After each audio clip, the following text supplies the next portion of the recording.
look what I've got. It's a really cool little folder by Kodak. It's well over 100 years old. Probably between 1914 and 1927, I'd say. It's a #1 Autographic Junior, Kodak Junior. And what's neat about this model is it takes 120 film. We can buy 120 film. It's everywhere. It's great. So anyways, this isn't my camera. It's a colleague of mine, and it belonged to her grandmother. And she had it kicking around, and she told me about it. I said, well, bring it on in. I want to see it. I love old folders. So she brought it in, and I'm going to open it up, and we're going to take a look at it. And before I open it up, I just want to show you this little flap on the back. It opens up. Okay. When you open it up, you can actually see the paper, the backing paper of the 120 film. And the backing paper had, I believe, had a really thin, on the inside of the backing paper, a very thin coating. It was like carbon paper, and I believe it was red. And they also included a little metal stylus that slipped in here. Sadly, there's no stylus anymore. It was a little metal stylus, and you would pull the stylus out, and that allowed you to write information like person's name or a title, whatever, or the name of the subject, in between the frame of the negatives. And then when you had it printed, it would of course print white. That's pretty cool.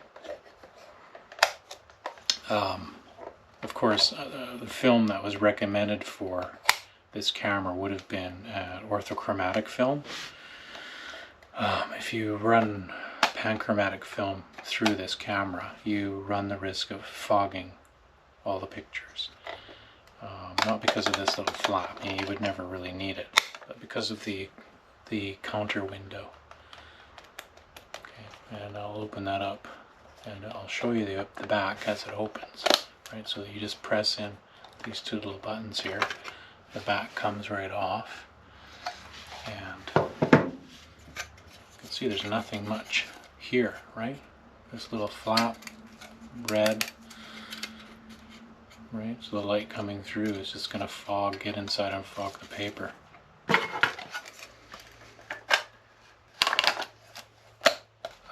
Let's open it up. So there's a little black button here. You press it, and look at that, doorway pops open. You can see the little camera inside. You can see the lens. Okay, so let's pull that out. You just push on this little button here. It slides out.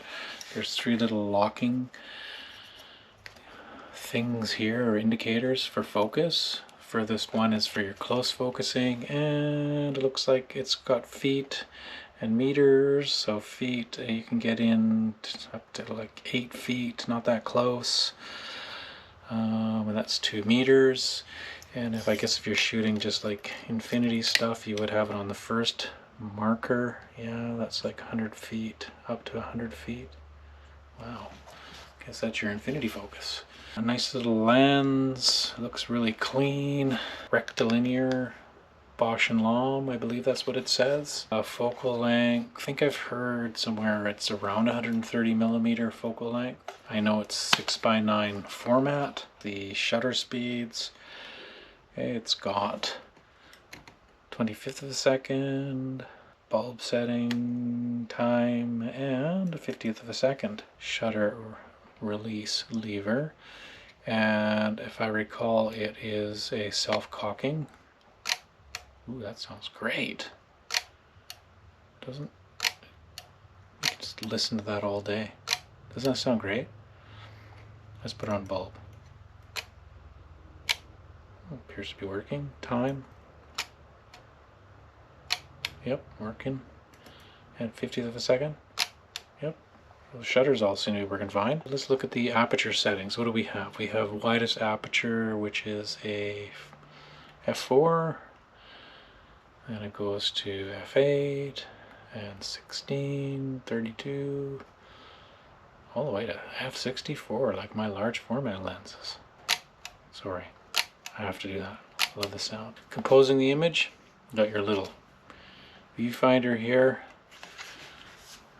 right? You can compose for vertical or horizontal. So vertical, right, you just look through here. If you want to shoot horizontal, you turn the camera this way and turn that over and you can look through. The only other thing I'd be concerned with is the condition of the bellows. A lot of the corners, they wear out. I'll have to put a light inside, darken the room, and then just see if there's any light coming through. If there is, I'll tape it up. Since this camera design recommends orthochromatic film, I've got me some Ilford Ortho-Plus.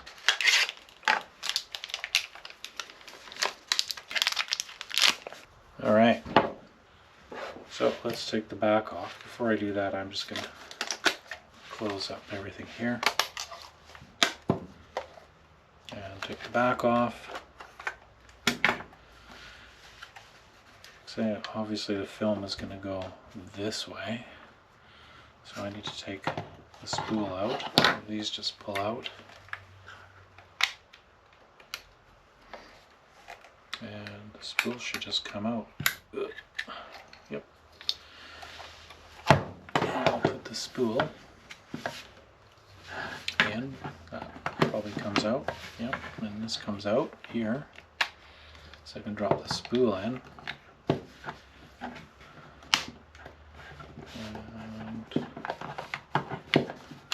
And there we go. That wasn't too painful.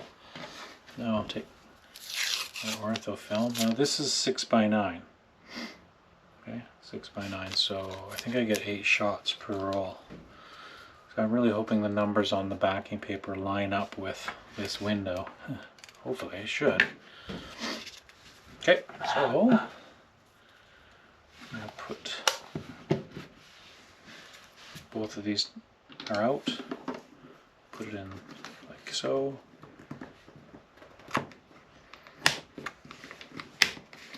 Let's click in, turn the backing paper over, and then just feed it into one of the slots.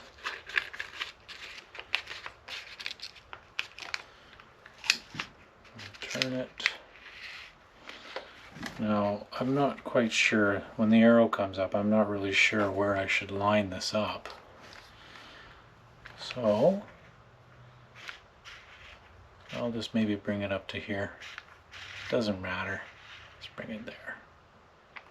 Then I'm going to put the back on. It just clicks in like that. There's my little window. And I'm going to advance.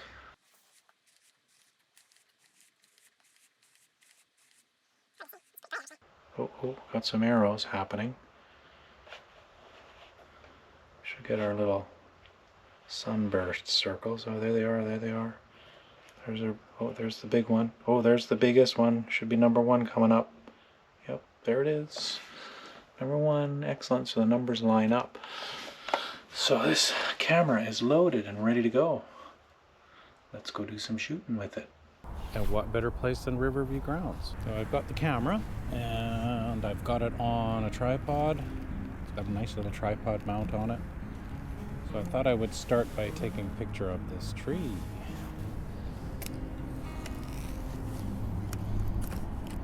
Isn't it cute? What a cute little camera. Love it. Framing's going to be a little tricky because I've got to look through this little viewfinder here. I think I'm going to shoot horizontally actually, because the tree is very horizontal. I hope I can do this. Looking through the little viewfinder. Oh, it's nice and bright actually. Better than I expected. Here, I'll give you guys a look.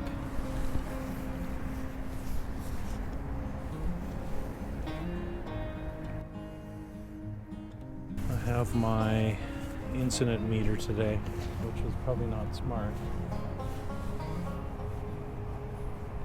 So I think I'm gonna just take a reading from the shadow of that tree.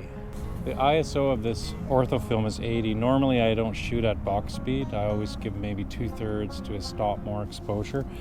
But because of it's an old camera with a uncoated lens, it's going to introduce a lot of flare into the shadow area. So I'm probably going to just shoot it at 80.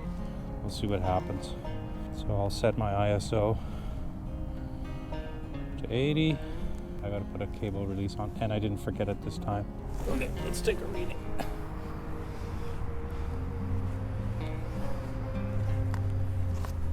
Just point it towards the camera.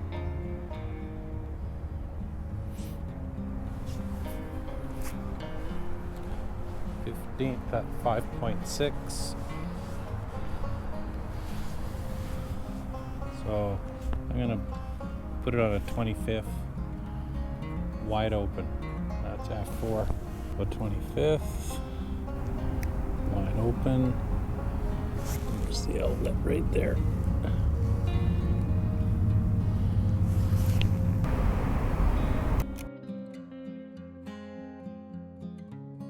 And then advance the film to the next frame.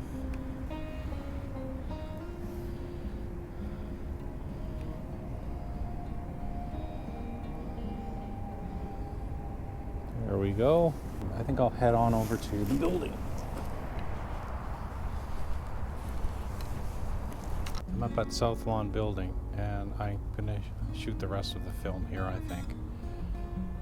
There's always a lot of people here, and I don't like working around when there's people. So I'll do my best. Let's take a look at this building. It's abandoned, completely abandoned.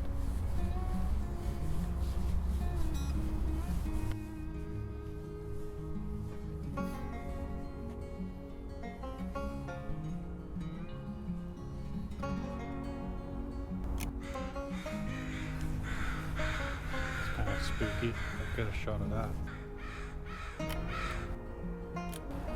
I'm up really close, so I'm gonna have to pull the lens out further.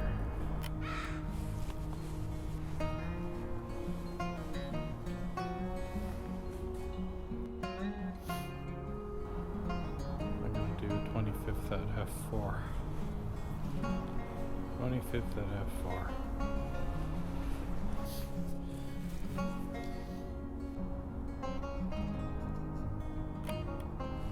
Okay, that's 7. One more. Take another reading.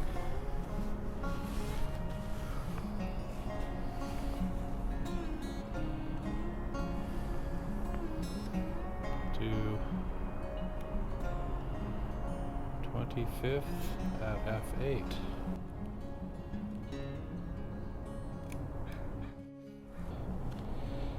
Yep, that's it.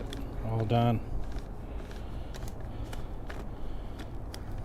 All right. That was quick. Let's go home and hit the darkroom. Okay, I'm in my darkroom, and I'm going to take the film out of the camera and load it onto the reel so I can stick it inside the developing tank. But as I was coming down into the darkroom, I realized that it's quite possible that this camera could fat roll. I don't know if you guys have ever heard that before, but sometimes older cameras, some of my Holgas, they'll fat roll. What that means is when you roll the film up into the take-up spool, it's not going to roll up nice and tight and snug. It'll be loose, so it's fatter, so we just call it a fat roll. That's dangerous because light can get inside. So I'm going to turn the light off, and I'm just going to check it to see if it's okay. So just bear with me for a sec. I'll turn the light off.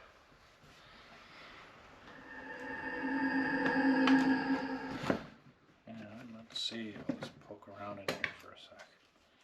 Oh, it feels pretty good to me. It doesn't feel like it's fat rolled, so I'll turn the light back on. Good, excellent.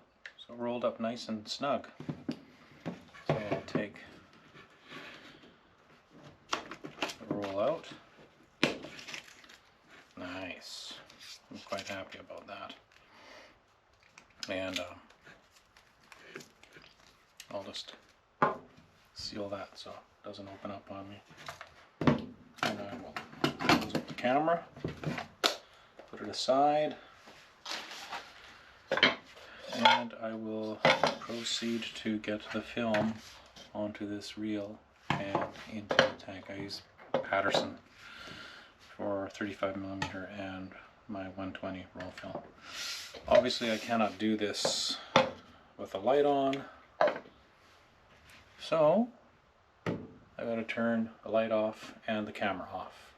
I'll be back in a sec. 12 seconds later. Ta-da! It's in the tank. It is, believe me.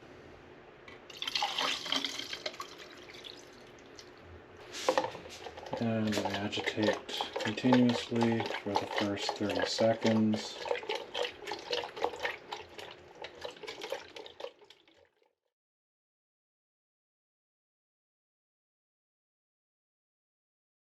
Next step is to fix, and I'm going to open it before I fix it because nothing's really going to happen to the film. So you can see it. There's images on there, thankfully. It's all nice and milky. I'll pour in my fixer.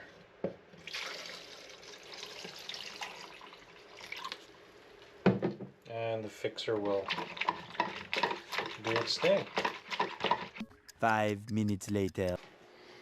Alright, here's the big reveal. Oh, there's some images. Not bad. I like that one there. That one looks good. This one.